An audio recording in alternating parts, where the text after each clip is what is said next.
What is going on, my Atomic Autoworks friends? So we are back on this 2022 Street Bob. We showed you a few clips over the last few weeks of us working on it. We've been super busy, so it's hard to make one streamlined video front to end on this bike. We said we were going to do it, I think, but we couldn't do it. So right now what we did is we made a fiberglass seat pan and we foamed up the seat. We did a rough foam and had the customer actually come and sit on the bike and fit it to him, because the controls on this bike are kind of in a weird position and it puts your legs kind of just weird and uncomfortable. So he needed to come up and back quite a bit. So we ended up making a new pan from scratch. This way we could get as much foam as we can at this point where his tailbone and butt is. So now he sits back farther and up, and we got it rough foamed here. I'm going to do the final foaming and then we're going to have to make a cover for it. He said do whatever we want. So I think we're going to do a black imitation leather with some gray stitching and maybe some either white or black, most likely just gray and black thread on there, and try to keep with this pinstripe theme that he has going on.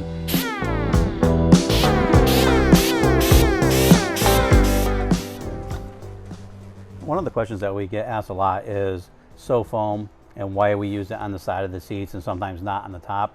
Well, the reason for me is, one, if you try to put your vinyl over a rebonded foam, there's a high possibility that you're going to see some of the bumps through it.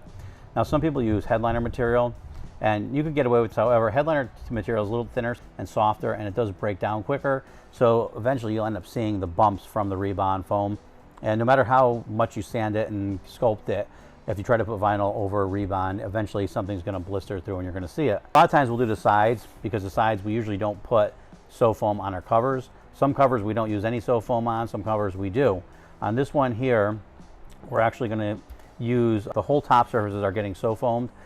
And I went through and I put the sides in here. Also, it kind of goes underneath the seat too, and it protects the edges a little bit and also makes the edges consistent a little more. So if there's an issue, a wobble in a seat pan or something like that, like some of the factory plastic pans will actually have molding lines on the edges of them, and you really don't want to see that. So this actually will go through and hide that.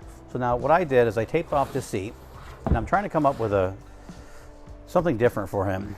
He said do whatever I want and be creative, which always throws me in a crazy mind place because you start thinking too many ideas.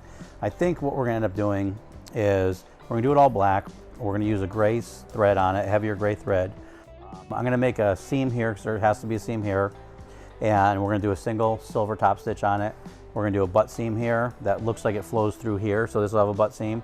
Then we're going to do another seam here, which is going to have a double top stitch on it, so it'll be almost like kind of looks similar to a French seam coming all the way down and going around here.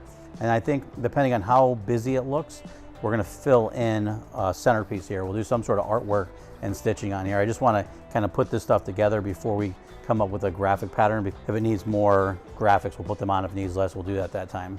So I just patterned out all of our pieces and foamed them. So we have foam on the back of the ones that we want.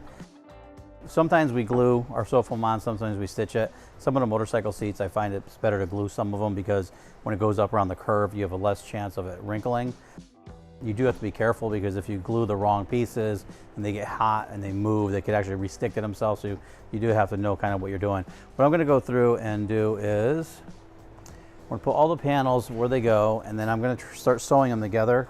And you'll be able to see here as we go. What we'll do is we'll sew this piece to the next piece, and then once they're all together, we're going to kind of look at it and see how much gray we need on the seat to balance it off. Okay, so instead of doing a double top stitch, a cosmetic top stitch, I decided to do an actual French seam on this. I just thought it would look a little bit better. This is for the sides of the seat.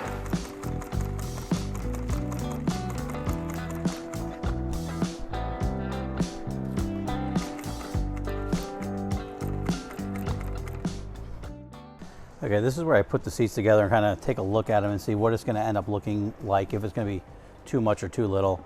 I can tell right off the bat we need a lot more gray stitching on this. These panels here are actually just big smooth panels, and we're going to do a butt seam here and a butt seam here, so it looks like this butt seam flows into that one. But we definitely need something on these, so I'm going to do some artwork on these centerpieces, and then we will stitch them together and see what it looks like. All right, so this is where the job gets difficult, because when customers say just do what you think will look good, we appreciate that. Now you could think of something that you'd want on here. I want to do the design on here. I don't want to do flames. The bike doesn't have flames.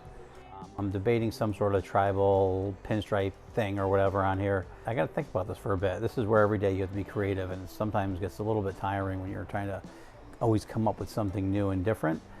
So with that said, let's make some artwork on this seat. Cover is all sewn up. We're going to clean it up, put it on, and see how it fits and looks. Okay, let's trim this up and see if it fits on here. Well, we know it's going to fit. Let's see how easy it fits.